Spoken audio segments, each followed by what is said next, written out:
ini, mari kita awali dulu pembelajaran kita pada pagi hari ini dengan doa dan tadarus. Untuk itu, silakan Adit untuk memimpin doa terlebih dahulu. Be ready. Let's pray begin. A'udzubillahin nabiyya wa rasul. Rabbi Allazi khalaqal mauta wal hayata liyabluwakum ayyukum ahsanu amala. Walillazina kafaru bi rabbihim adzabu jahannam wa bi'sal masir. Anak-anak 9E yang hari ini yang baru hadir baru 16 anak nih, berarti berapa lagi tuh? 10 lagi ya. Oke, kelihatan ya. Oke, baiklah. Anak-anak 9E, bismillahirrahmanirrahim. Hari ini kita akan belajar bahasa Indonesia. Mem akan menjelaskan mengenai produk keterampilan di teks diskusi.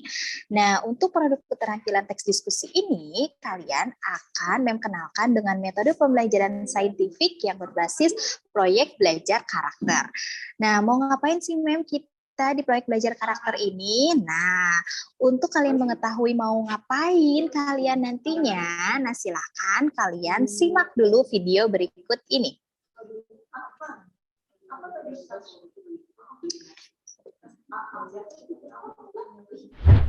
Dengeran kan suaranya? Alhamdulillah, aman ya suaranya.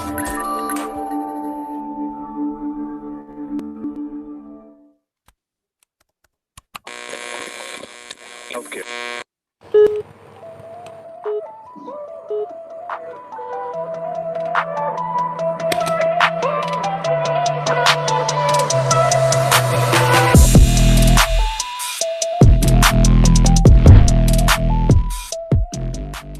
Perkembangan teknologi di era digital sekarang ini bertumbuh semakin cepat dari hari ke hari, bulan ke bulan, hingga tahun berganti.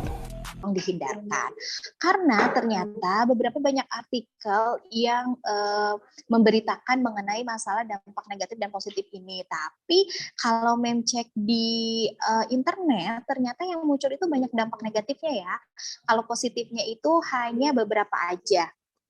Di sini Pak Jokowi bilang anak harus dilindungi dari dampak negatif teknologi. Nah, ternyata mungkin yang berpengaruh lebih besar itu dari teknologi itu adalah anak, di mana anak usia sekolah. Karena mungkin di anak usia sekolah, apalagi anak-anak SD, SMP, itu kan mereka masih pada labil ya, belum bisa memantapkan dirinya mana sih yang positif, mana sih yang baik, mana sih yang buruk untuk kita gitu. Nah, jadi apa sih Mem? Gitu tadi kan Mem Siwa sudah memutarkan sebuah video teknologi nih. Jadi terus Mem Siwa udah bilang bahwa hari ini Mem akan menjelaskan produk keterampilan di teks diskusi.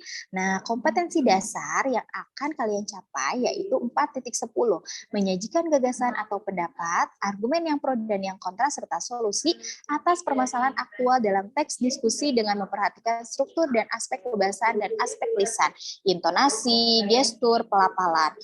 Setelah pembelajaran melalui diskusi dan presentasi, peserta didik dapat mengidentifikasi permasalahan aktual, mencari informasi pro dan kontra, menelaah argumen pro dan kontra, menjelaskan argumennya, menyusun argumen, menampilkan argumen, sampai mengomentari argumen. Nah, ini dia nih produk yang harus kalian tampilkan. Ada pendekatan pembelajaran saintifik dengan model proyek belajar karakter, menampilkan argumen pro dan kontra dalam diskusi kolaboratif. Jadi 9E itu kan anak-anaknya kritis, anak-anaknya tuh bawel-bawel, dan terus aktif-aktif. Jadi kayaknya bakalan seru nih nanti ya, adu argumen di 9E ini. Nah, ini Mem akan menjelaskan tahapan proyek belajar karakternya. Tahapan proyek belajar karakter ini ada 6. Nah, topik diskusinya, ini dia nih topik diskusinya.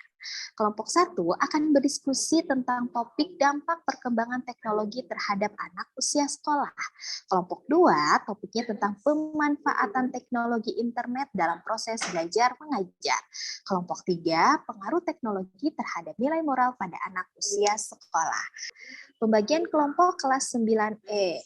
Topik dampak perkembangan teknologi terhadap anak usia sekolah, ada kelompok pro dan kontra. Kelompok pro-nya ada Fata, Natasha, Omar, sama Bunga.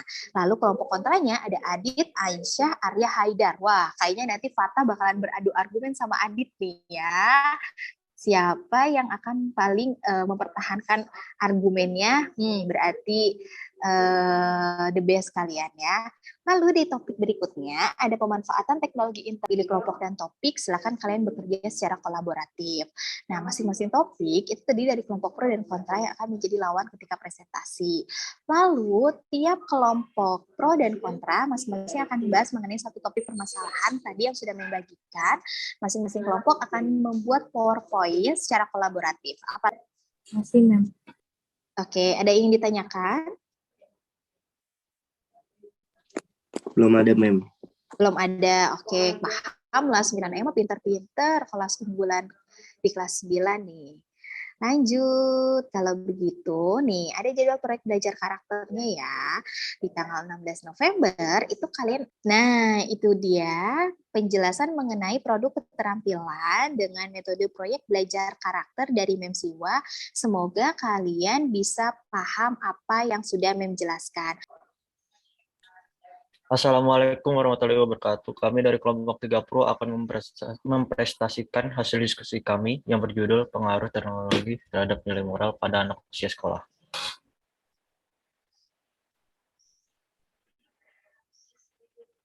Apa saja sih yang menjadi pengaruh terhadap nilai moral pada anak usia sekolah? Pastikan sebelum memulai topik ini kalian mengerti apa itu nilai moral. Nilai moral adalah suatu nilai menjadi standar baik atau buruk. Moral sendiri memiliki makna. Mungkin dari saya ada kurangan yang saya kurang setuju dari yang telekomunikasi, Mem. Untuk pembatasan sebenarnya sudah dilakukan banyak, Mem. Seperti situs-situs yang sudah diblokir dari pemerintah pun masih dapat ditembus melalui VPN dan proxy. Untuk membuat batasan di dalam internet menurut saya kurang bisa, Mem. Karena bagaimanapun pasti bakal ada pertasan atau hal-hal yang seperti kita lihat pun situs-situs negara pun dapat diretas juga oleh orang-orang pertas penjago. Jadi menurut saya bila disebutkan di situ membuat batasan di situs-situs tertentu, menurut saya bagaimanapun bakal terbobol juga, Mem. Jadi kurang efektif. Oke, siap Farel. Nah, batasan-batasan tersebut ya, kata Farel, apapun batasannya, pasti itu nggak bakalan berhasil. Oke, silakan kelompok Suci. Mungkin dari situs-situs tertentu sudah banyak yang kebobolan. Mungkin salah satu caranya bisa dari teknologi canggih ini bisa dikonekkan HP anaknya kepada HP orang tua, jadi ada pembatasan situs-situs tertentu yang bahkan nggak bisa dibuka oleh anak itu kalau tidak ada izin dari orang tuanya. Seperti itu.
Meninggal ke sekolah aja sekalian.